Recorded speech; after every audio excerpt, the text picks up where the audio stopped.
নমস্কার বন্ধুরা, কেমন আছেন সবাই? আশা করি সবাই খুব ভালো আছেন, সুস্থ আছেন, আনন্দে আছেন। আপনাদের সবাইকে আমার চ্যানেলে স্বাগত জানাই। আজ আমি আপনাদের পড়ে শোনাব প্রতিভা বসুর লেখা গল্প নিবিড় অমা তিমির হতে। এই কাহিনীতে সে এবং তিনি এই দুটি গল্প আছে। প্রথমে শুনে নেব আমরা সের গল্প।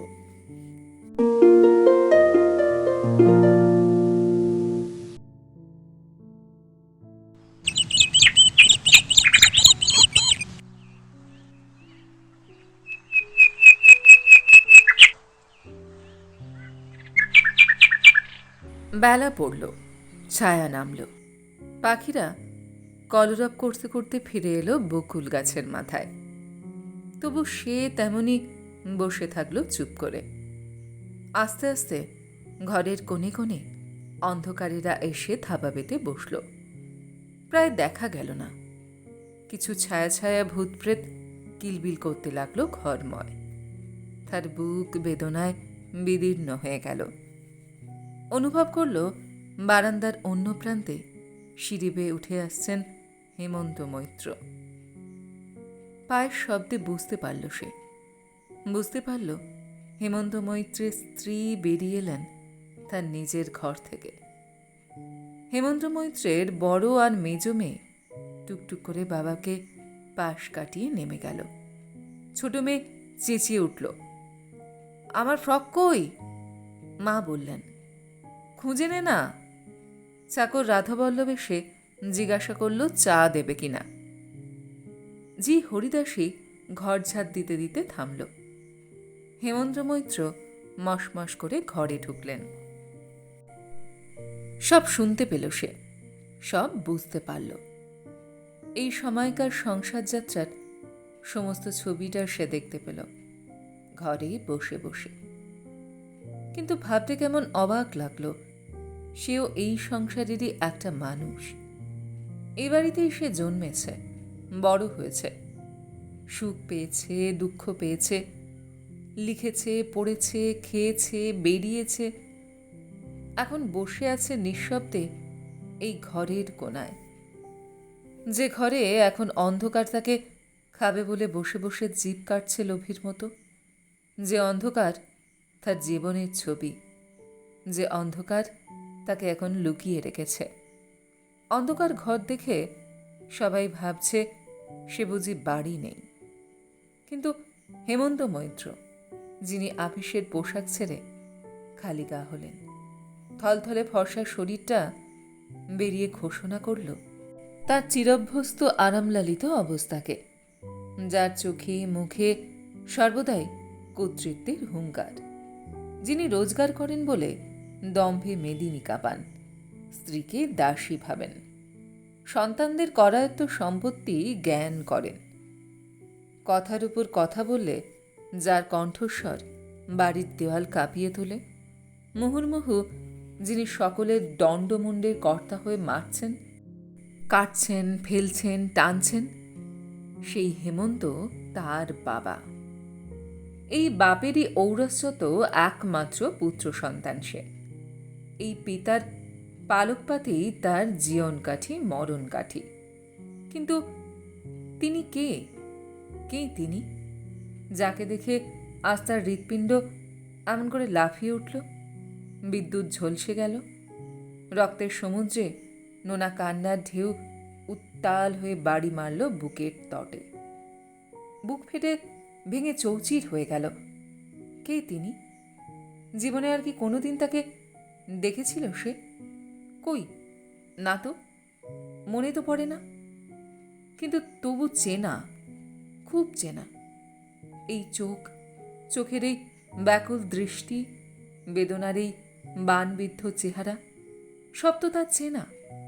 তবে কি এটা তার পূর্বজন্মের কোনো স্মৃতি, যে স্মৃতি এ জন্মেও তাকে তাড়িয়ে নিয়ে বেড়াচ্ছে? তার মা নেই, বাবা আবার বিয়ে করেছেন, আবার মা এসেছেন। হবৎবর্ষে তাকেই আঁকড়ে ধরেছিল সে, আবার ছেড়েও দিয়েছিল, জায়গা দিয়েছিল পরবর্তী সন্তানদের।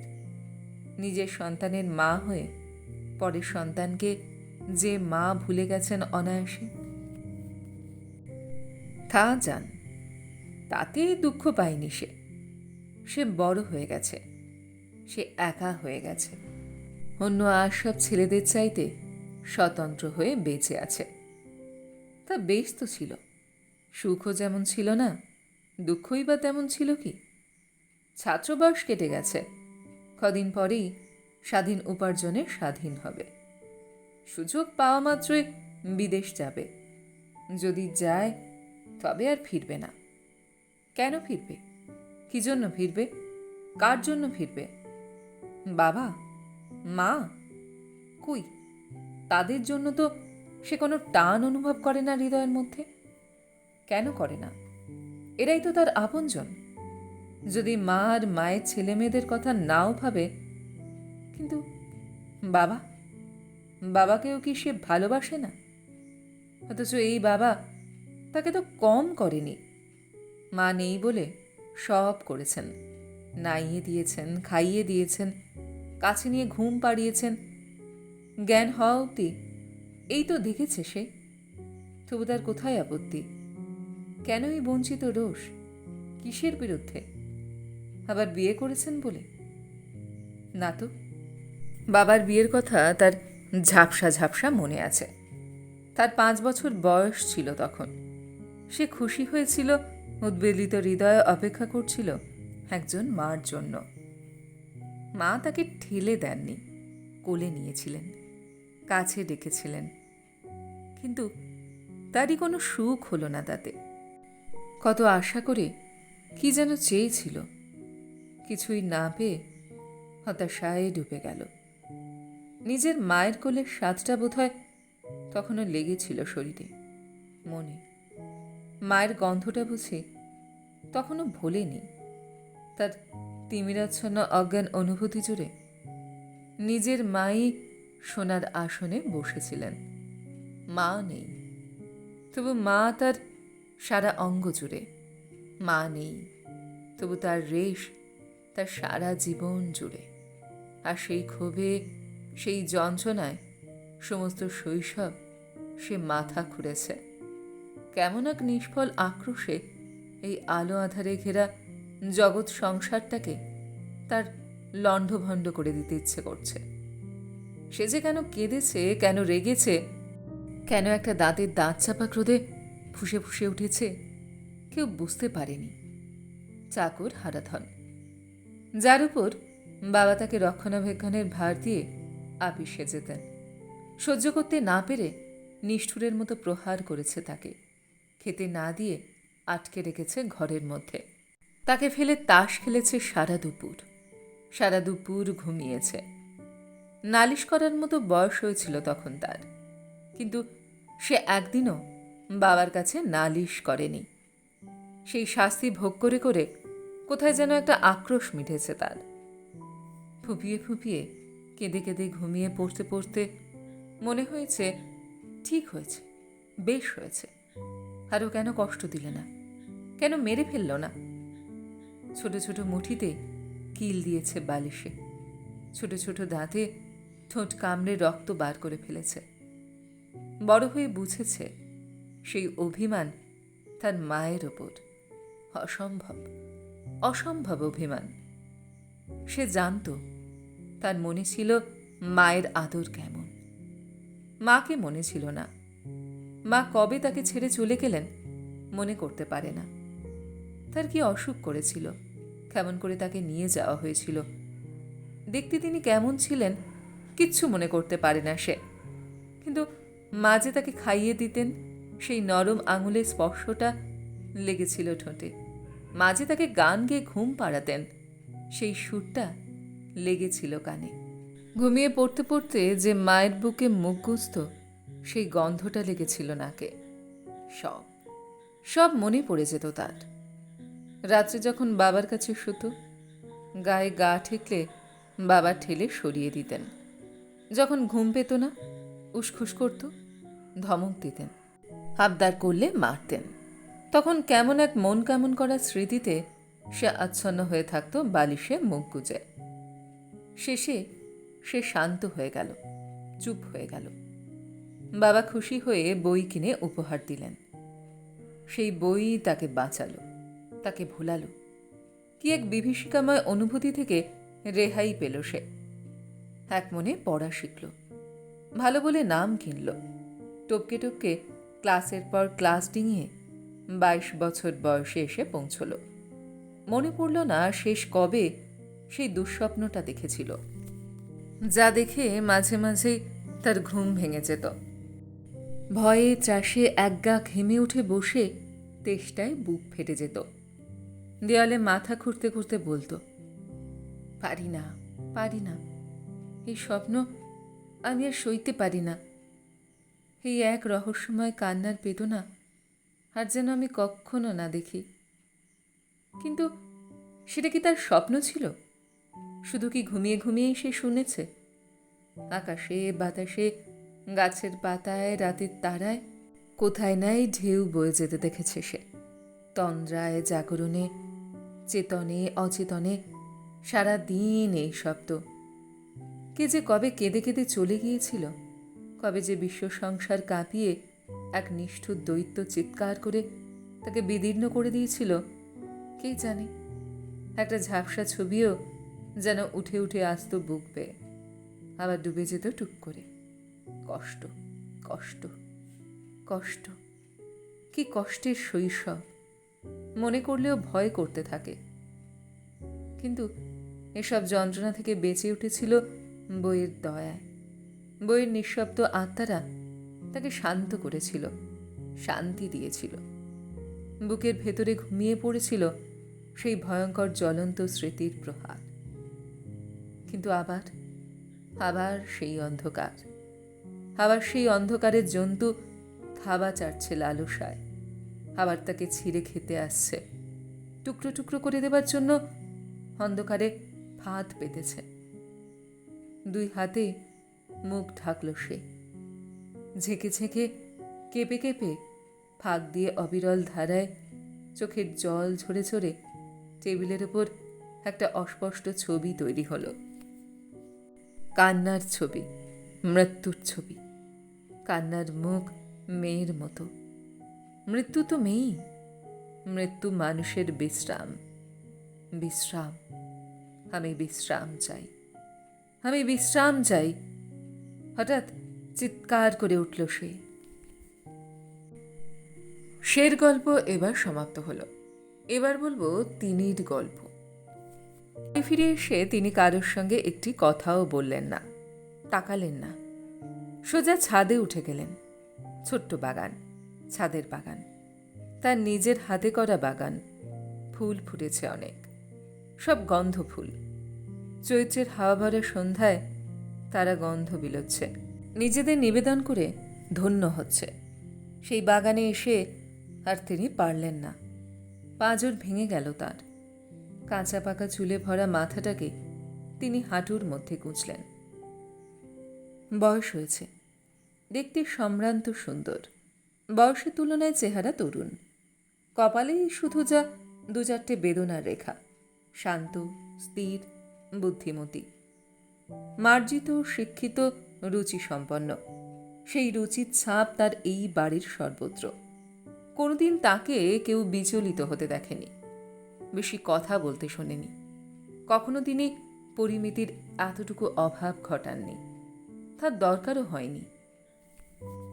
তার সংসারে কোথাও কোনো মালিন্য ছিল না, অশান্তি ছিল না। তার শান্ত, ভদ্র, গুণবান স্বামী কোনোদিন তার এতটুকু মনোবেদনার কারণ হননি। তবে আজ তার কি হলো? কি হলো আজ? তবে কেন তিনি এমন করে ভেঙে গেলেন? দুঃখে, বেদনায় বিদীর্ণ হয়ে গেলেন। হাঁটুর মধ্যে মুখ গুজে থাকতে থাকতে রঙ্গমঞ্চের পর্দা উঠল। নাটক শুরু হলো। একটি 22 বছরের মেয়ে সে বিয়ের পিঁড়িতে বসল। চন্দনে, কাজলে, আলোতে, ফুলেতে সাঙ্গ হলো বিয়ে। পরের দিন মা বাপকে কাঁদিয়ে চলে গেল শ্বশুর বাড়ি। নিজেও কম কাঁদল না। স্বামী বিরক্ত হয়ে বললেন, কাঁদবেই যদি তবে বিয়ে করেছিলে কেন? এ কথা শুনে সে চুপ হয়ে গেল। ভেবে পেল না বিয়ে করলেই কান্নাটাকে শুকিয়ে ফেলতে হবে কেন। ধাক্কা খেল একটা। স্বামী তার অপরিচিত নয়, 2 মাস ধরে দেখাশোনা করেছে, প্রণয় করেছে, তারপর বিয়ে করেছে। বাপ মায়ের পছন্দ অনুকূলে ছিল বলে প্রেমের প্রথম সোপানে পা দিয়েই বিয়ের ফুল ফুটে গেল। তা নইলে মেয়েটির দিক থেকে তক্ষুনি বিয়ে করবার মতো মনে হতো কিনা সন্দেহ। সদ্য MA পাশ করে বেরিয়ে একটা স্কুলের মাস্টারি পেয়ে মনটা আকাশে উঠছিল। পরিচয়ের সূত্র ছিল এক সম্পর্কিত দিদির এক সম্পর্কিত দেওর। চাকরির ইন্টারভিউ দিতে এসে তাদের বাড়িতে উঠেছিল। কন্দর্পকান্তি চেহারা, কথাবার্তায় পটু, পারিবারিক পরিচয়েও কিছু তৃতীয় শ্রেণীর নয়। চাকরিটিও ভাগ্যগুণে ভালোই জুটে গেল। এমন পাত্রের যদি বউ না জোটে তো জুটবে কার? কিন্তু যোগ্যতার জন্য নয়। ছেলেটি তাকে অতি আচমকাই একদিন নিভৃতে ভালোবাসা নিবেদন করে বসল। কুটুম্ব মানুষ বাড়িতে এসে উঠেছে, আদর যত্ন চলছিল খুব। কে জানে, হয়তোবা মনে মনে এই আদর যত্নটাকে যাতে কায়েমি করা যায় সে কথাও ভাবছিলেন মা বাবা। বিকেলে চায়ের পরে সে যখন স্নান করে শান্ত তৃপ্ত হয়ে একলা মনে বারান্দায় এসে বসেছিল, দিদির দেওর সঙ্গী হলো এসে। কি করছেন? কি আর, হাসল সে। বসতে পারি? নিশ্চয়ই, আপনাকে শুভ খবরটা দিয়ে দিই। কি খবর? চাকরিটা কোথায় পেয়ে গেলাম। তাই নাকি? যখন ইন্টারভিউ দিতে এসেছিলাম পুরনো লোকের মতো একটা অন্ধ সংস্কারে নিয়ে গিয়েছিলাম। মনে মনে বলেছিলাম যদি পাই সেজন্যই পাব। সংস্কারটা কি বললে আপনি হাসবেন। হাসব না? রাগ করবেন? রাগ করব কেন? কথা দিচ্ছেন? দিচ্ছি। আমি সেদিনই আমার মন বুঝেছিলাম। সেদিনই আমার সমস্ত হৃদয় ঝড়ের বেগে নৌকার মতো দুলে উঠেছিল। কি বলতে চাইছে বুঝতে পারেনি মেয়েটি। তাকিয়েছিল মুখের দিকে। চোখে চোখ রেখে ছেলেটি গভীর গলায় বলল, সেই সংস্কারের জন্ম আমার তখনই। কি সংস্কার? বলবো? বলুন। ভেবেছিলাম এই ভালোবাসা যদি আমার সত্য হয়, এই চাকরি আমি পাবই। ভালোবাসা? হ্যাঁ, ভালোবাসা। এই আমার প্রথম ভালোবাসা, প্রথম এবং শেষ। হঠাৎ আকণ্ঠ লাল হয়ে চোখ নিচু করল মেয়েটি। বুকের মধ্যে যেন লক্ষ পাখি সমস্বরে ডেকে উঠল। সেই শব্দ থামতে সময় নিল একটু। তারপরে দুজনেই অনেকক্ষণ চুপ করে বসে রইল আধো অন্ধকার খোলা বারান্দায়। এইখানেই শেষ হলো প্রথম দৃশ্য। দ্বিতীয় দৃশ্যের নায়িকা বলল, আপনি কি আজই যাচ্ছেন? নায়ক বলল, যদি অনুমতি পাই। আর না পেলে? যেতে পারবো না। এত কত আপনি ভাবতে পারবেন? মেয়েটির বুকের পাখিটা আবার পাখা ঝাপটালো। এসব কথা শুনতে কার না ভালো লাগে। চুপ করে থেকে বলল, চাকরিটা হলে কবে হবে? শিগগিরই হয়ে যাবে। তখন তো আবার কলকাতায় আসবেন। কলকাতার বাইরে থাকা কি আর সম্ভব? কেন জানেন না? না। দুটো একটা কথা তাহলে না জানা থাকাই ভালো। আমি বলছিলাম কি কি আর 2-1 দিন থেকে গেলে কি খুব ক্ষতি হবে? সুন্দর দাঁতের শাড়ি দেখিয়ে হাসল ছেলেটি।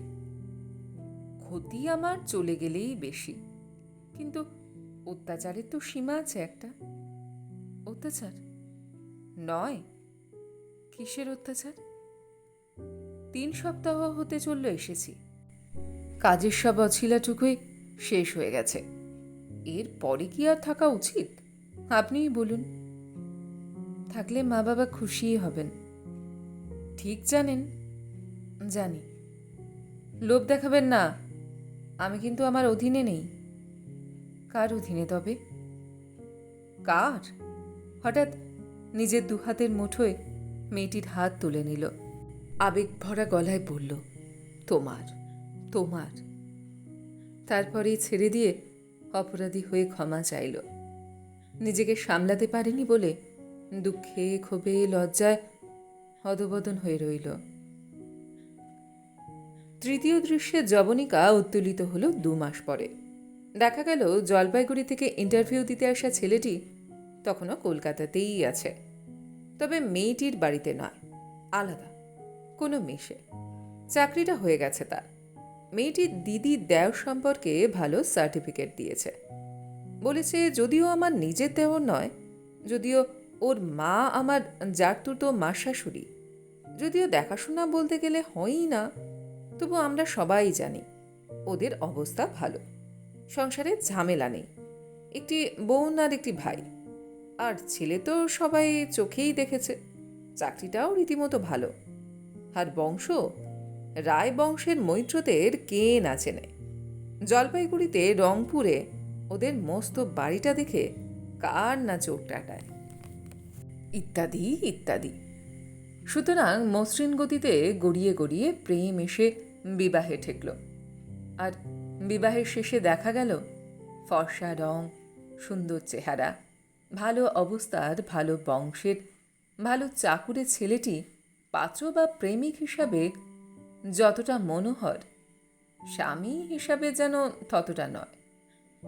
স্ত্রীর বিষয়ে তার অনেক সুচিতা আছে, অনেক দাবি আছে। সে যে স্বামী, প্রভু, পুরুষ, এ কথা সে স্ত্রীকে এক দণ্ড ভুলতে দিতে নারাজ। তা হোক, হিন্দু মেয়েদের তো পতি পরম গুরু। পতি যা চায়, যেমন ভাবে চায়, তেমন ভাবেই চলতে কিছু আপত্তি হবার কথা ওঠে না। ব্যক্তিত্ব, মনুষ্যত্ব, স্ত্রী স্বাধীনতা, সাম্য, এগুলো সব বিদ্যাসাগরের পুঁথিতেই ভালো মানায়, সংসারে নয়। এমনিতে হাই সেকেন্ড ক্লাস পেয়ে চট করে একটা 11 ক্লাসের স্কুল মাস্টারি পেয়েছে বলেই যে রনে জিতেছে তা ভেব না। তাহলে চাকরিটা কি ছেড়ে দেব? জিজ্ঞাসা করেছিল মেয়েটি। ছেলেটি উদার হয়ে পড়ল, আমাকে কি তুমি তেমন পুরুষ ভেবেছ যে স্ত্রী চাকরি করতে গেলে আমার 14 পুরুষ নরকস্ত হবে বলে ভেবেছ? নিশ্চয়ই করবে, কেন করবে না? সংসারের উপার্জনের হাত যত বাড়ে ততই ভালো। গাঢ় অভিমানে মেয়েটি বলল, বিয়ে করতে না করতেই তোমার যেরকম মতিগতি দেখছি, তাতে আমার মনে হচ্ছে এ নিয়েও তুমি গোলমাল করবে। তার চেয়ে বেশি অভিমান করে ছেলেটি বলল, আমাকে ছোট ভাবতে পারলেই তুমি সুখী হও না? মেয়েটি গলে গিয়ে বুকে মাথা রাখল। তুমি যেন কেমন বদলে যাচ্ছ, যেন আগের মতো নেই। গলার স্বর তার বেদনাবিদ্ধ হল। 2 হাতে জড়িয়ে ধরে শরীরে শরীর মিলিয়ে ছেলেটি তার সব দুঃখ ভুলিয়ে দিল। স্কুল থেকে 1 মাসের ছুটি নিয়েছিল। 1 মাস বিধবা শাশুড়ির সেবা করে তারপর মেয়েটি ফিরে এলো কলকাতায়। ছেলেটিও এলো, সেও 1 মাসের ছুটি নিয়েছিল। নতুন চাকরিতে ঢুকেই পুরো 1 মাসের ছুটি। সকলের কাছেই একটু অবাক লেগেছিল। কিছুদিনের মধ্যেই মেয়েটি টের পেল আসলে চাকরি পাওয়ার খবরটা তার সত্য নয়। খেয়ে দিয়ে ঠিকমতো সময়ে অফিসে যায় বটে, কিন্তু ফেরাটা সন্দেহজনক। তাছাড়া মাসের শেষে মাইনে কোথায়? জিজ্ঞাসা করলে বলে বিয়ের জন্য অ্যাডভান্স নিয়েছিলাম। হতে পারে, বিলিতি ফার্মের ভালো চাকরিতে কত রকম বন্দোবস্ত আর কত রকমের সুবিধা আছে তা তো সে আর জানে না। কিন্তু তা বলে শ্বশুরবাড়িতে থাকবে কেন?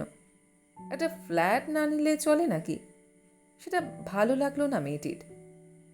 তার স্বামী শুনে বলল, নিশ্চয়ই, ফ্ল্যাট তো একটা নিতেই হবে। তুমি কি মনে করো আমি কি তা খুঁজছি না, কিংবা ভাবছি না?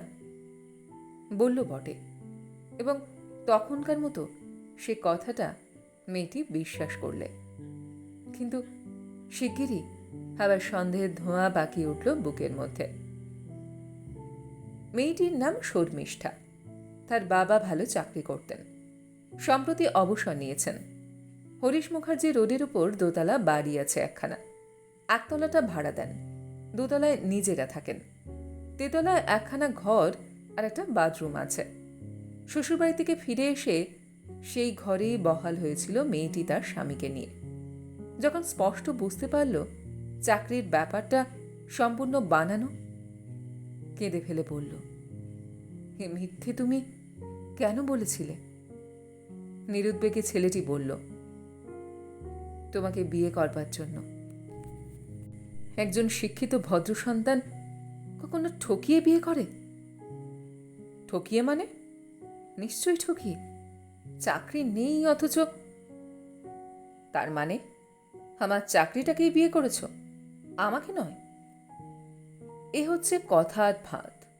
এর উত্তরে অনেক কিছুই বলা যেত, কিন্তু কথায় কথা বেড়ে যাবে, তর্ক উঠবে, তর্ক থেকে রাগারাগিতে পর্যবসিত হবে। সেই অশান্তিটা সন্তর্পণে এগিয়ে গেল মেয়েটি। পাছে বাপ মায়ের কানে উঠে যায় ব্যাপারটা, সেটাও একটা মস্ত ভয় ছিল। তাছাড়া মাত্র 4 মাসের বিবাহিত স্বামী স্ত্রী, প্রেমের অবস্থাটা তখনও সম্পূর্ণ শেষ হয়ে যায়নি। মিলনাবেগটাই প্রধান। মেজাজ যতই চড়ে উঠুক, নেমে যেতে দেরি হয় না। মনের ঘাটতি শরীরের চাহিদাই পূরণ করে দিতে পারে। অতএব চতুর্থ দৃশ্যে সবকিছু মেনে নিয়ে মেয়েটি সন্তান সম্ভবা হলো। আর সন্তান সম্ভবা মেয়ে যে বাপের বাড়ি থাকবে এ তো জানা কথাই। ছেলেটি তখন সেই সুযোগটা নিল। শ্বশুর শাশুড়িকে বলল, অনেকদিন তো থাকলাম আপনাদের আশ্রয়ে, এবার আপনাদের কন্যাকে নিয়ে আমি আলাদা বাড়িতে যেতে চাই। শাশুড়ি বললেন, ওর যেরকম শরীরের অবস্থা তাতে কি? ছেলেটি মাথা চুলকালো, ঘাড় চুলকালো, বিনয়ের প্রতিমূর্তি হয়ে বলল, আপনাদের মেয়ের সুখ সুবিধে, ভালো লাগা মন্দ লাগার উপরই আমি এই কমাস সম্পূর্ণ নির্ভর করেছিলাম। আপনাদের ছেড়েও কিছুতেই যেতে চাইনি, তাই আমিও ভেবে নিয়েছিলাম আস্তে আস্তে সইয়ে তবে আলাদা বাড়িতে নিয়ে যাব। কিন্তু বুঝতেই পারছেন আমার পক্ষে আর বেশি দিন এখানে এভাবে থাকাটা উচিত নয়। এ তো আপনাদের উপর একরকম জুলুম করা। তাছাড়া নিজের কথা শেষ করতে দিলেন না শ্বশুর। ভুলে গেলেন 2 দিন আগেও জামাইকে নিজের বাড়িতে একরকম কায়েমি বসবাসের বন্দোবস্ত করতে দেখে ভেতরে ভেতরে রীতিমতো বিরক্ত হচ্ছিলেন। খাওয়া থাকার জন্য নয়, ছেলেটির কোথায় যেন একটা আত্মসম্মানবোধের অভাব আছে বলে মনে হচ্ছিল তাদের, আর সেটাই পীড়া দিচ্ছিল। আজ জানলেন সে ধারণা তাদের কত ভুল। জামাই যে তাদের মেয়ের সুখের জন্যই নিজেকে এভাবে তাদের মধ্যে মিশিয়ে রেখেছে, সেটা ভেবেই আনন্দের সীমা থাকল না। ভাবলেন, বিয়ে তো সবাই করে, করেই তো নিষ্ঠুরের মতো বাপ মাকে ছাড়িয়ে ছিনিয়ে নিয়ে যায় বউকে। নিজের সুখটাই বড় করে দেখে। 7 দিনে 1 দিন আসতে দিতেও চায় না বাপের বাড়ি। কিন্তু এমন সহানুভূতি সম্পন্ন জামাই কজন পায়? তাকেই কিনা তারা ভুল বুঝেছিলেন। দোস্তুর মতো অনুতপ্ত হলেন, অনুরোধ করে বললেন, এতদিন যদি থেকেছ, এখন আর আলাদা থাকবার কথা ভেবো না। আর আমার এত বড় বাড়ি থাকতে তুমি অন্য জায়গাতেই বা যাবে কেন? তোমার নিজের বাপ মা বাড়ি করে থাকলে সে কথা কি ভাবতে? মাথা প্রায় বুকের সঙ্গে ঠেকিয়ে ছেলেটি হাতে হাত ঘষে বলল, আপনি সবই ঠিকই বলেছেন। আমাকে যদি জিজ্ঞাসা করেন তো বলবো, আপনাদের আমি নিজের বাপ মায়ের চেয়ে কোনো দিকেই একটু অন্য রকম ভাবি না। 4 মাস এখানে থেকে সেরকম ভাবনার কোনো অবকাশ হয়নি আমার। তবু জামাই যদি শ্বশুরবাড়ি থাকে, সমাজ সেটা ভালো চোখে দেখে না। তাছাড়া আপনারা কিছু মনে না করলেও আপনার অন্য ছেলেমেয়েরা আছে, ওদের নিশ্চয়ই। তাই বলছি, বাড়ি যখন ঠিক করেই ফেলেছি। এবার শাশুড়ি বাধা দিলেন, বাড়ি তুমি ছেড়ে দাও বাবা, এখন অন্তত ওর আমার কাছে থাকা উচিত। বাচ্চা কাচ্চা হোক, তখন দেখা যাবে। অগত্যা আর কি করা যায়, থাকতেই হলো সেখানে। মেয়েটি চোখে চোখে তাকিয়ে বলল, এত বড় মিথ্যে কথাটা তুমি বলতে পারলে? কিসের মিথ্যে? সত্যি তুমি আলাদা বাড়িতে যেতে চাইছো? চাইলেই কি তুমি যাবে? হ্যাঁ, যাব। তোমার মা বাবা যেতে দেবেন? তুমি নিয়ে গেলেই দেবেন। তাহলে জেনে রাখো, আমি তা নিয়ে যাব না। কেন যাবে না? কেনই বা যাব? তোমার বাবার এত বড় বাড়ি, তোমার দাদা এখানে থাকেন না, নিশ্চয়ই তাঁদের আমাদের একটা অংশ অমনিই ছেড়ে দেওয়া উচিত। আর আজকালকার আইনে ছেলেমেয়ের সমান অংশীদার। তোমার আত্মসম্মান নেই? এতে আমি কোনো অসম্মান দেখছি না। পরের ভাতে অসম্মান নেই? নিশ্চয়ই না, যদি তার যথেষ্ট থাকে। এর নাম ভিক্ষে। আমি থাকবো না এখানে। তোমার স্বভাব আর আমি লুকিয়ে রাখতে পারবো না।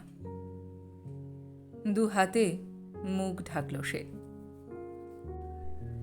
বলাই বাহুল্য, এরপরে এরকম গরমিল নিয়ে তাদের যুক্ত জীবন খুব মধুরময় হল না। যথাসময়ে ফর্সা ফুটফুটে ছেলে হলো একটি। 3 মাসের ছেলেটিকে নিয়ে স্বামীর সঙ্গে প্রায় জেদ করেই মেয়েটি আলাদা বাড়িতে এলো এবং এসেই বুঝতে পারল তার একার আয়ে সংসার চালানো প্রায় সমুদ্র সাঁতরে পার হবার মতোই কঠিন। এও বুঝতে পারল যত কঠিনই হোক, স্বামী তাকে এক তিলও সাহায্য করবে না।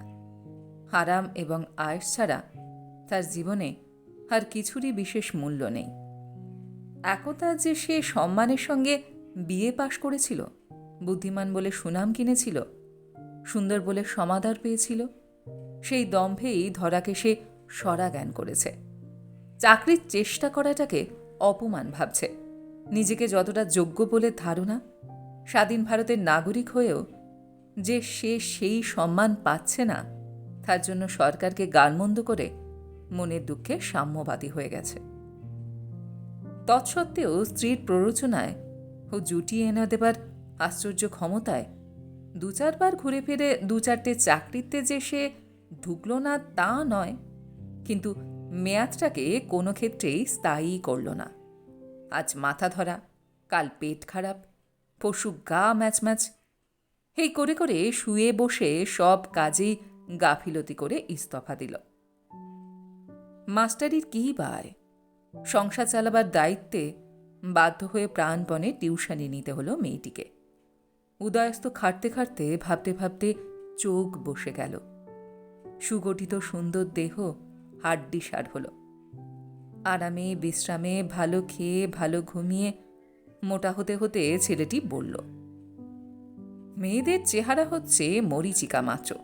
কে বলবে এই মানুষটার শরীর দেখেই একদিন ভোগ করার লোভে পাগল হয়ে বিয়ে করেছিলাম। এখন তুমি এমন হয়েছ যে রাত্রির বেলা মনে হয় দিদিমার সঙ্গে শুয়েছি। তীব্র কটাক্ষে তাকিয়ে মেয়েটি বলল, তোমার মতো মানুষের রাত্রিরে শোয়াটাই তো আসল। শুধু আমার মতো মানুষ কেন, বিয়ে করার অর্থ সব পুরুষেরই তাই। আগের দিন হলে আরও একটা পুষ্ট মেয়েকে বিয়ে করতে পারতাম। করো না, এখনই বা বাধা দিচ্ছে কে? করলে তো বাঁচি।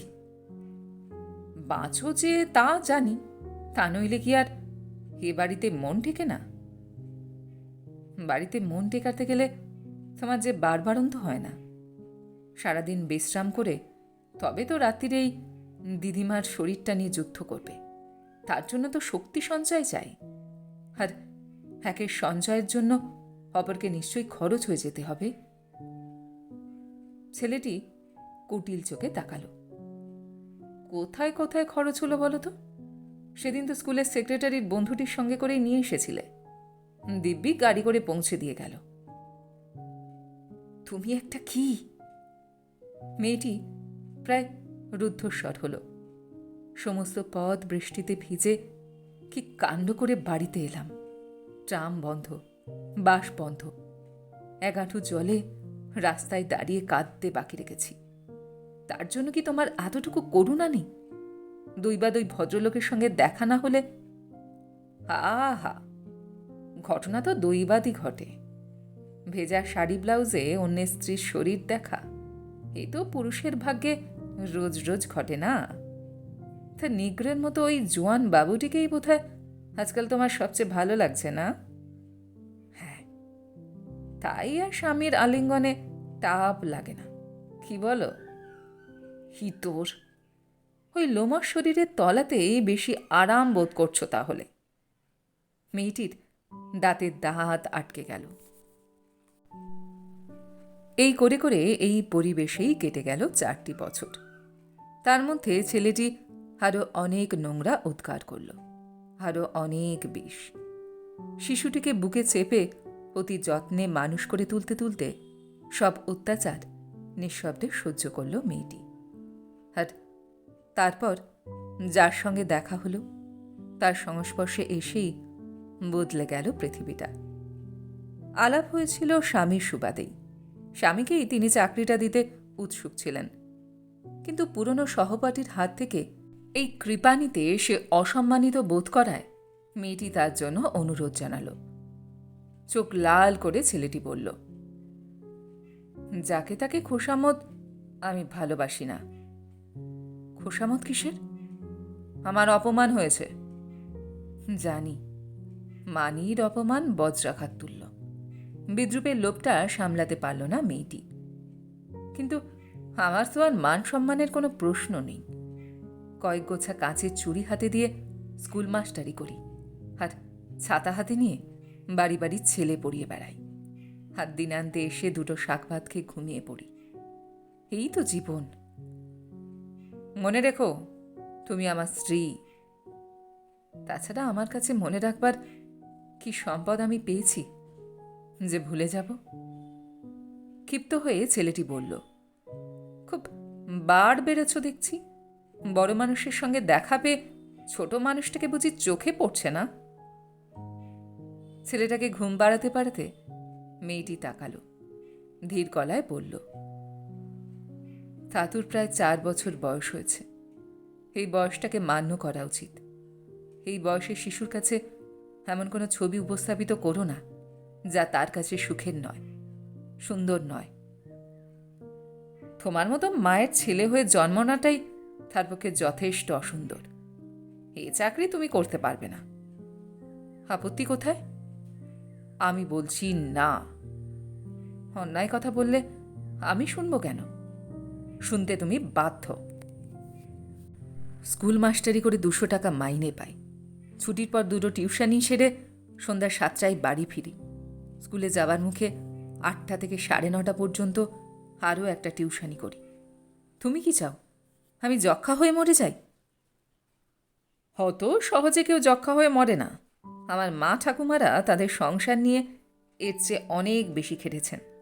কারোর যক্ষা হয়নি, তোমারও হবে না। তারা রাঁধতেন, বাসন মাজতেন, কাপড় কাচতেন, ছেলে রাখতেন, গুরুজনের পরিচর্যা করতেন। স্ত্রীর রোগা হয়ে যাওয়ায় কাঁধ ধরে প্রচণ্ড জোরে ঝাঁকুনি দিল একটা। বুঝলে, তাতে তারা কেউ মরে যাননি, তুমিও মরবে না। ওই লোকটার দেওয়া চাকরিতে আমি থুতু ফেলি। স্বামীর বলিষ্ঠ হাতের ঝাঁকুনিতে চোখে জল এসে গেল মেয়েটির।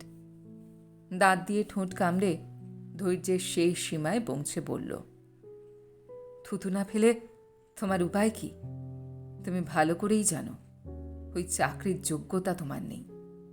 যত চেষ্টাই করুন ভদ্রলোক, 4 বছরের বেকার বসে থাকা সামান্য একটা বিএ পাশ লোকের অত সহজে চাকরি হয় না।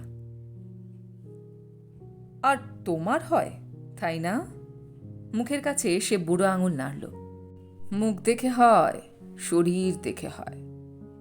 সুয়াইন না, আমি তোমার চেয়ে বেশি যোগ্য বলে হয়। ঘরে বসে বসে জাবর কাটি না বলে হয়। 4 বছর সমানে চাকরি করেছি বলে হয়। এমএ পাশ করেছি বলে হয়। স্ত্রীকে তাক করে হাতের দেশলাইটা ছুঁড়ে মারল ছেলেটি। মা চোখের কোণে লেগে সেটা ছিটকে গেল দূরে। 4 বছরের শিশুটি ভয়ে আঁকড়ে ধরল মাকে। কথা ছিল পরের দিন সে ভদ্রলোকের সঙ্গে তার আপিসে গিয়ে দেখা করবে নির্দিষ্ট সময়। বলতে গেলে তার মুঠোতেই চাকরিটা। সাজগোজ করে প্রস্তুত হলো। কিছুদিন যাবৎ ছেলেকে সঙ্গে নিয়ে বেরোতো। একটা ক্রেসে রেখে যেত তাকে, ফেরার পথে নিয়ে আসতো। স্বামী লাফিয়ে এসে এক হাঁচকাটানে ছিনিয়ে নিল ছেলেটাকে। চিৎকার করে বলল, যে নরকে খুশি যাও, ছেলেকে পাবে না। বাবার মারমূর্তি দেখে ছেলে কেঁদে উঠল। ঘুরে দাঁড়িয়ে তাকে আঁকলে ধরে মেয়েটি বলল, কেন, ছেলে কি তোমার একলার, নাকি তুমি খেতে পড়তে দাও? কিসের অধিকারে তোমার এত জবরদস্তি শুনি? একলা আমার কি না আর কোন অধিকারে জবরদস্তি, সব কোর্টে গিয়ে শুনো। ধাক্কা মেরে স্ত্রীকে সরিয়ে দিল সে। ক্রন্দনরত বাচ্চাটাকে প্রায় ছুঁড়ে বসিয়ে দিল বিছানার ওপর। হ্যাঁ, তাই যাব, তাই করো, কোর্টেই যাব আমি। ছুটে গিয়ে মেয়েটি ছেলেটাকে বুকে তুলে নিল। আর আমি থাকবো না তোমার সঙ্গে, থাকবো না, থাকবো না বলতে বলতে প্রায় ছুটে পাগলের মতো বেরিয়ে গেল রাস্তায়। মা বললেন, আজকালকার বাজারে একটা চাকরি পাওয়া কি সোজা কথা? তা নিয়ে যদি রোজ রোজ গঞ্জনা দিস, পুরুষ মানুষ রাগ তো করতেই পারে। 3 বছরের ছোট বোন বুলু বলল, এমনিতে তো জামাইবাবু চমৎকার মানুষ, সত্যি কি তোমার সঙ্গে খারাপ ব্যবহার করেন? আমার কিন্তু বিশ্বাস হয় না। দাদা বললেন, মেয়ে হয়ে জন্মেছ বাপু, অত রাগ থাকলে চলবে কেন? শুধু বাবাই বললেন না কিছু। শান্ত সংযম মেয়েটি সকলের সব উপদেশ নিঃশব্দে শুনল। বুঝতে পারল, মেয়ে হয়ে জন্মানোটা সত্যিই পাপ। মনস্থির করে সন্ধ্যাবেলা ছেলেটাকে নিয়ে বেরিয়ে সোজা ভদ্রলোকের ঠিকানায় গিয়ে উপস্থিত হল। সবিনয়ে দুপুরে কেন যেতে পারেনি তার একটা বানানো অজুহাত দেখিয়ে আবারও চাকরিটার জন্য আবেদন জানালো। মনে মনে স্থির করল, উদয়স্ত ছেলেকে ছেড়ে যদি স্কুল আর টিউশনির ধান্দায় ঘুরে বেড়াতে না হয়, তাহলে ওকে নিয়ে সত্যিই সে আলাদা হয়ে যাবে। এই নোংরা আবহাওয়ায় কিছুতেই এই শিশুকে সে বড় হতে দেবে না। ওর বাবার এই নীচতা যেন ওকে কোনো রকমই স্পর্শ না করে। থাকুক নিজেকে নিয়ে, দেখুক একটা পেটের চাহিদাও কিছু কম কিনা। অভ্যর্থনায় অস্থির হয়ে ভদ্রলোক বললেন, নিশ্চয়ই নিশ্চয়ই, এই নিয়ে তো এত কিছু বলবার নেই। আমাদের মস্ত বড় ফার্ম, আর আপনার যোগ্যতাও যথেষ্ট রয়েছে। তাতানকে কোলে তুলে নিলেন তিনি। এ গালে ও গালে চুমুখে আদরে ভরে দিলেন। চা এলো, খাবার এলো, বাচ্চার আইসক্রিম এলো, চকলেট এলো, আধুনিক জগতের হালচাল, রাজনীতি, সাহিত্য, নানা বিষয়ে আলাপ আলোচনায় কতকাল পর সুন্দর কেটে গেল সন্ধেটা। বাপের বাড়িতেই ফিরে এলো আবার। এসেই দেখল সহাস্য স্বামী রসিকতা করছেন শালীর সঙ্গে। মা আদরে যত্নে মেয়ের হয়ে ভুলিয়ে দিচ্ছেন জামাইয়ের রাগ। তার সঙ্গে চোখাচোখি হতে এমন করে হাসল যেন কিছুই হয়নি। মিষ্টি গলায় জিজ্ঞাসা করল, কোথায় গিয়েছিলে? বাড়ি যাবে না? বুকটা ধড়াস করে উঠল মেয়েটির। বিয়ের আগের কথা মনে পড়ে গেল এই হাসি দেখে, এই মধুবরা গলা শুনে। মনটা ভার হয়ে উঠল কান্নায়। মা ছাড়লেন না, একেবারে খাইয়ে দাইয়ে তবে পাঠালেন। হার্টের অসুখে প্রায় পঙ্গু হয়ে আছেন তিনি। বাবা ডায়াবেটিসে ভুগছেন। তাদের আর অশান্ত করে লাভ কি? আর যেহেতু সে MA পাশ আর দাদা ম্যাট্রিকের পর বই ছোঁননি, তাই বোনের প্রতি তার চিরবিরাগ। আর বলু, সে তো তার জামাইবাবুর রূপে গুণে মুগ্ধ। সুতরাং পুনর্মূষিক ভব। বাড়ি ফিরে সেই রাত্রে যা ছোট লোকামি হল, তার কোনো তুলনা রইল না। কিন্তু সব তো সে মেনে নিয়েছিল। ছেলের জন্য পৃথিবীর সমস্ত কিছুই তো বিসর্জন দিতে রাজি ছিল। তবু শেল বিদ্ধ হল বুকে। তবু সে তার শিরা উপশিরা ছিঁড়ে নিল, হাড় পাঁচরা খসিয়ে দিল, কেড়ে নিল তার নাড়ি ছেঁড়া ধন। কেন কেন কেন এই অবিচার? আমি মা, আমি ওকে 10 মাস গর্ভে ধারণ করেছি। মৃত্যুর মতো যন্ত্রণা সয়ে প্রসব করেছি, পৃথিবীর আলো দেখিয়েছি, হাওয়াতে নিঃশ্বাস নিতে শিখিয়েছি, বুকের দুধ দিয়ে তিল তিল করে বড় করেছি, রোজগার করে খাওয়া পড়ার সংস্থান করেছি, বুকের মধ্যে ভরে রেখে লালন করেছি। তবু আমি ওর কেউ নই। আর যে পুরুষ শুধু লালসার তাড়নায় সন্তানের জন্ম দিয়েছে, একদিনের জন্য যে তার কৃতিত্বের কোনো প্রমাণ দেখায়নি, রাগে শোকে কখনো যে ফিরে তাকায়নি, আইন তাকেই অধিকারী সাব্যস্ত করে দিল। না না, এই আইন আমি মানি না, মানি না, মানি না। ওরে আমার সোনা, আমার প্রাণ, আমার 5 বছরের ছোট্ট তাতান, এই 16 বছর পরেও কি আমি তোকে ভুলতে পেরেছি? পারিনি, পারিনি। অথচ ভদ্রলোক আমাকে কি না দিয়েছেন! মায়া, মমতা, স্নেহ, ভালোবাসা, মান, সম্মান, অর্থ, বিত্ত, কি না! জীবনটাকে তিনি লুটিয়ে দিয়েছেন আমার পায়ে। আমাকে বিয়ে করে স্ত্রীর সম্মান দিয়েছেন, সন্তান শোক নিবারণের জন্য সারা পৃথিবী ঘুরিয়ে এনেছেন, কলকাতা ছেড়েছেন। তবু তবু কি ভুলতে পারলাম? ঘুরে ফিরে এসে আবার দেখলাম তোকে। আমার ঘুমিয়ে পড়া, ঝিমিয়ে পড়া ক্লান্ত হৃদয়ে বান ডেকে উঠল। আর আমি পারি না। তাতু, আমার তাতান, আমার তাতান শোনা। কাঁদতে কাঁদতে তিনি প্রায় গড়িয়ে পড়লেন ছাদের শক্ত মেঝের ওপর। আপনারা এতক্ষণ শুনছিলেন তিনির গল্প। এবার আমরা শুনব শের গল্প। মনে পড়েছে, সব মনে পড়েছে, সব সব। স্মৃতির চকমকি ঠুকে ঠুকে আলো বার করছি আমি। আমার বুকের সকল অন্ধকার উদ্ভাসিত করে আমি তোমাকে দেখতে পেয়েছি, আমি চিনতে পেরেছি তোমাকে, আমি বুঝতে পেরেছি তুমি কে। তোমাকে চিনতে পেরেছি, তাকেও চিনতে পেরেছি। তিনি সেই ভদ্রলোক যিনি আমাকে আস্তে করে কোলে নিতেন, আস্তে হাত বুলিয়ে দিতেন গালে, আস্তে করে কথা বলতেন, কেমন একরকম করে তাকাতেন তোমার দিকে, তোমার সব দুঃখ সব খেদ মিটিয়ে দিতে চাইতেন সমস্ত হৃদয় দিয়ে। আমি তাকে ভালোবাসতাম। আমাকে ভালোবাসেন বলে যতটুকু বাসতাম তার চেয়ে বেশি বাসতাম তোমাকে ভালোবাসতেন বলে। তিনি ছাড়া আর কেউ তোমার কথা বুঝতো না, আর কেউ তোমাকে ভালোবাসত না। শুধু তিনি আর আমি, আমরা এই দুজন তোমাকে ভালোবাসতাম। এইখানে আমরা একাত্ম ছিলাম।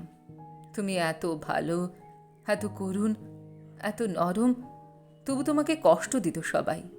তুমি কখনো কিছু বলতে না। বাবা যখন চিৎকার করতেন, অপমান করতেন, তাড়িয়ে দিতে চাইতেন, হাত মুচড়ে তোমার চোখে জল এনে দিতেন। তুমি শুধু তাকিয়ে থাকতে। নির্জনে আমাকে বুকে চেপে ধরে কাঁদতে কাঁদতে বলতেন, তোর জন্য আমি সব সহ্য করব। তুই বড় হয়ে আমার কথা ভাবিস। আমার ছোট বুক দুঃখে ক্ষোভে ফেটে যেতে চাইতো। আমি তোমাকে রক্ষা করতে চাইতাম। জানতাম না কেমন করে রক্ষা করব। মনের ভাব প্রকাশ করবার ভাষা আমার ছিল না। আমার মগ্ন চৈতন্য বেয়ে এই যে আস্তে আস্তে গুটিপোকা থেকে রেশমের মতো সমস্ত অতীত ধীরে ধীরে জ্বর ছাড়িয়ে উঠে আসছে মনের উপরে, এই যে আমি সমস্ত কথা গুছিয়ে নিজের কাছে উপস্থিত করতে পারছি, এই উপলব্ধি আমার পরিণত বয়সের দান। তখন আমি বড় বেশি ছোট ছিলাম। আমি বড় দুঃখী ছিলাম। আমি তোমার চেয়েও দুঃখী ছিলাম।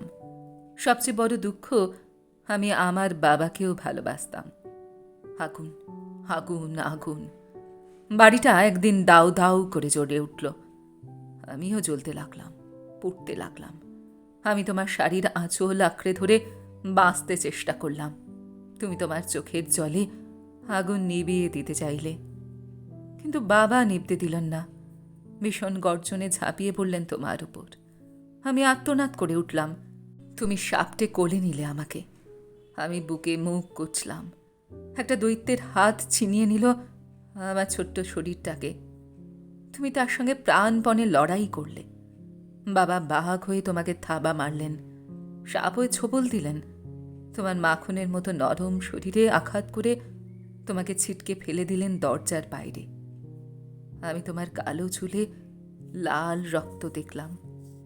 তারপর আর আমার কিছু মনে রইল না।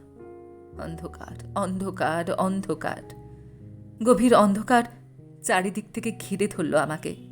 সেই অন্ধকার রাস্তাতেই আমি হোঁচট খেয়ে খেয়ে রক্তাক্ত হয়ে পথ চলেছি এতদিন। আমি একদিনের জন্য তারপর আর আলো দেখিনি। আমি জিজ্ঞাসা করেছি, বাবা, আমার মা কই? বাবা বলেছেন, মরে নরকে গেছেন। নরক কাকে বলে? যেখানে কৃমি, কীট, বিষ্ঠা থাকে। তবে আমার মা কেন সেখানে গেলেন? তোমার মা পাপী ছিলেন, পাপীরা নরকে যায়। আমার মা পাপী? কান্নায় ঠোঁট ফুলে উঠেছে আমার। বাবা জোর দিয়ে বলেছেন, হ্যাঁ, পাপী। তার তুল্য পাপী এই বিশ্ব সংসারে কেউ নেই। সে কুলোটা, তার চরিত্র খারাপ। এই বলে আমাকে নিয়ে তিনি আমার মামার বাড়ি গেছেন। সেখান থেকে টাকা নিয়ে এসেছেন। আমি জানতাম সেই টাকা আমার নামে পোস্ট অফিস থেকে আসে, পিয়ন এসে দিয়ে যায়। কে পাঠায় কেউ তার নাম জানে না। কিন্তু এখন আমি বুঝেছি সে টাকা কোথা থেকে আসতো, কে পাঠাতো। তুমি তুমি পাঠাতে। আর আমার বাবা অনায়াসে দাবিদার হয়ে হাত পেতে নিয়ে আসতেন সেই টাকা। আস্তে আস্তে কখন আমি সব ভুলে গিয়েছিলাম। আমার বুকের মধ্যে ঘুমিয়ে পড়েছিলে তুমি। অজ্ঞান তিমিরে আচ্ছন্ন হয়ে গিয়েছিল আমার দুর্বিষহ অবোধ শৈশব। কিন্তু এখন আমি বুঝেছি, সব বুঝেছি। আমার বয়স আমাকে ভুলিয়ে দিয়েছে। তুমি আছো, তুমি আছো। তোমার চোখের ক্ষুধার্ত কাঙাল দৃষ্টি দিয়ে আজ তুমি আমাকে লেহন করেছ। বলেছ, মানুষের করা আইনটাই সব নয়। মায়ের বুকে আরও একটা আইন আছে। সে আইনটা স্নেহের, সে আইন বেদনার। মাগো, আমি আজ সেই আইনেই বাঁধা পড়েছি।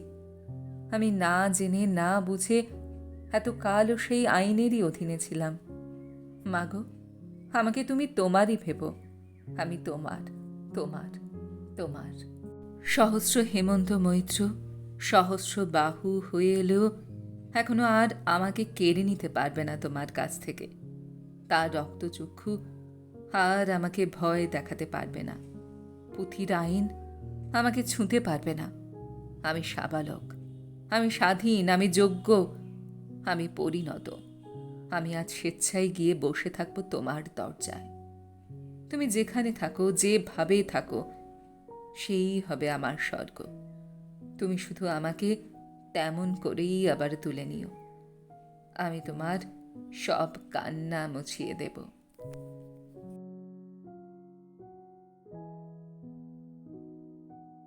গল্পটি এইখানে সমাপ্ত হলো। আপনারা এতক্ষণ শুনছিলেন প্রতিভা বসুর লেখা গল্প নিবিড় অমা তিমির হতে। গল্পটি আপনাদের কেমন লাগলো বা আমার গল্পপাঠ আপনাদের কেমন লাগলো কমেন্ট সেকশনে অবশ্যই লিখে জানান। যদি আমার গল্পপাঠ আপনাদের ভালো লেগে থাকে তাহলে আশা করব লাইক শেয়ার অবশ্যই করবেন। আর এই ধরনের সুন্দর সুন্দর কাহিনী আরও শুনবার জন্য আমার চ্যানেলটিকে সাবস্ক্রাইব করতে ভুলবেন না কিন্তু। তবে আজ এই পর্যন্ত। আমি খুব তাড়াতাড়ি আবারও অন্য কোনো কাহিনী নিয়ে আপনাদের কাছে চলে আসছি। সবাই খুব ভালো থাকবেন, সুস্থ থাকবেন, আনন্দে থাকবেন। নমস্কার।